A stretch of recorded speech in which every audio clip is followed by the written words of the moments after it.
तैयारियां की गई हैं अलग अलग स्तर पर और हॉस्पिटल्स में भी खास तैयारियां हैं। दीपक का मैं एक बार फिर से रुक कर लेती हूं। दीपक, वहां कैसी हलचल, कोई हलचल बढ़ती हुई दिखाई दे रही है? वहां कोई जानकारी पहुंची है कि इतना समय लग सकता है, मजदूर यहां लाए जाएंगे?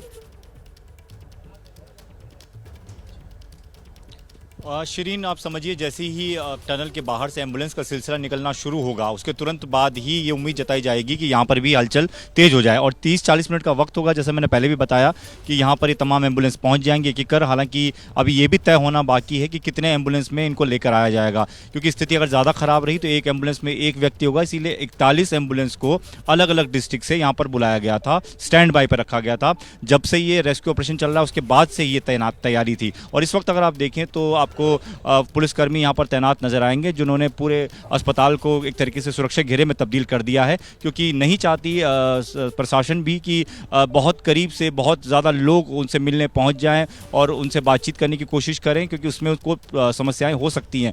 आप समझिए कि 17 दिनों के बाद अगर कोई बाहर आएगा तो उसकी मनोस्थिति क्या होगी, उस सब को समझते हुए, उसको ध्यान में रखते हुए इस तरह की तैयारियां यहाँ पर की गई हैं। हालांकि बहुत बड़ा अस्पताल नहीं है, सामुदायिक स्वास्थ्य केंद्र है, बहुत छोटा अस्पताल है, लेकिन इसमें तैयारी इस तरीके से की गई है कि अगर ऑक्सीजन के सिलेंडर की जरूरत पड़े तो पहले से रख दिए गए हैं, दवाइयों का स्टॉक रख दिया गया है।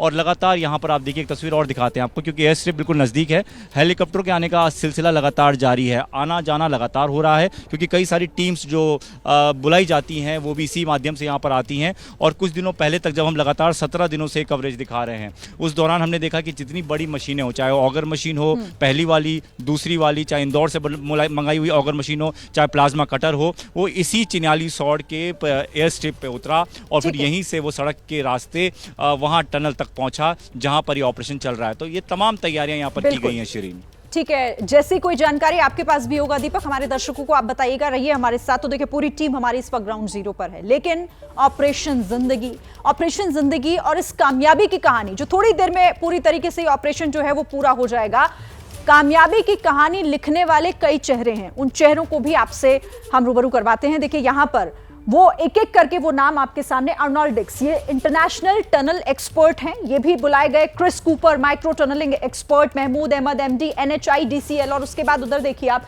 मेंबर NDMA के lieutenant general retired Syed Ata Hasnain, थोड़ी देर पहले इन्होंने प्रेस कॉन्फ्रेंस करके भी जानकारी दी थी। और इसके अलावा कुछ और चेहरे, मंगेश घिल्डियाल हैं, उप सचिव हैं PMO के। फिर इधर पूर्व सलाहकार PMO भास्कर खुलबे, पुष्कर सिंह धामी, मुख्यमंत्री लगातार इस पर नजर बनाकर रखे हुए हैं। VK सिंह, केंद्रीय मंत्री, आज भी वहां पर पहुंचे। और इसके साथ ही नोडल अधिकारी नीरज खेरवाल। तो ये वो चेहरे हैं जिन्होंने इस पूरे ऑपरेशन को सफल बनाने में अपनी भूमिकाएं निभाई हैं।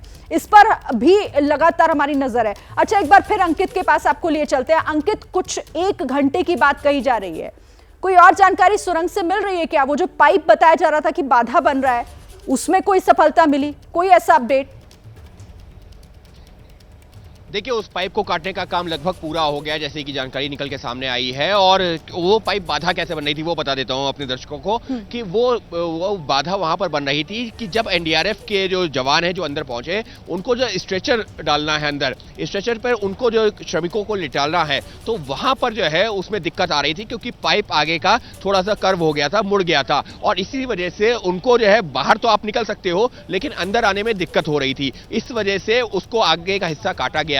और तभी लगातार ये कहा जा रहा था, मुख्यमंत्री हो या तमाम एक्सपर्ट हो, कि हमको थोड़ा सा एडिशनल पाइप ही रखना है। भले ही आप 57 मीटर की दूरी पर हो, लेकिन जो पाइप अंदर भेजा गया है वो करीबन जो है 1-2 मीटर आगे जो ज्यादा भेजा गया है और पीछे भी 1-2 मीटर ज्यादा है। इसी वजह से जो पाइप की लंबाई है इसी को ध्यान में रखते हुए ज्यादा रखी गई थी। आपको एक तस्वीर दिखा देता हूं श्रीन, 30 सेकंड और लूंगा। देखिए, हम लोग तो इंतजार कर रहे हैं, परिवार वाले इंतजार कर रहे हैं, लेकिन बहुत सारे ऐसे लोग हैं। संजीव, अगर आप इनका जो है 30 सेकंड में तस्वीरें दिखा पाए, कि ये देखिए, ये जो महिलाएं हैं ये सुबह से इसी तरीके से यहां पर बैठी हुई हैं। सिर्फ इन महिलाओं को ही नहीं, आपको एक तस्वीर और दिखा देता हूं कि पहाड़ियों के ऊपर किस तरीके से महिलाएं भी अभी भी इंतजार कर रही हैं। यहां पर सर्दी बढ़ रही है, संजीव आपके पीछे की तरफ वो देखिए किस तरीके से वहां पर महिलाएं बैठी हुई हैं। ये बिल्कुल, और इंतजार अब अंकित उन तस्वीरों का है जब वो 41 मजदूर इस टनल से बाहर निकलते हुए दिखाई देंगे, और उम्मीद है कि थोड़ी देर बाद हमें आप वो तस्वीरें भी दिखाएंगे। जैसे ही घड़ी का काटा दोपहर 2:30 पे आए, बबीता जी का दिल सास बहू साजिश के लिए मचल जाए। और ये है इनकी बहू, पूरे दिन ऑफिस की टेंशन हो जाए गॉन जब ये करें अपना फेवरेट शो फ्री टाइम पे ऑन। इनकी तरह आप भी देखिए अपना फेवरेट शो अपने टाइम पर और डाउनलोड कीजिए एबीपी लाइव ऐप अपने स्मार्ट टीवी पर।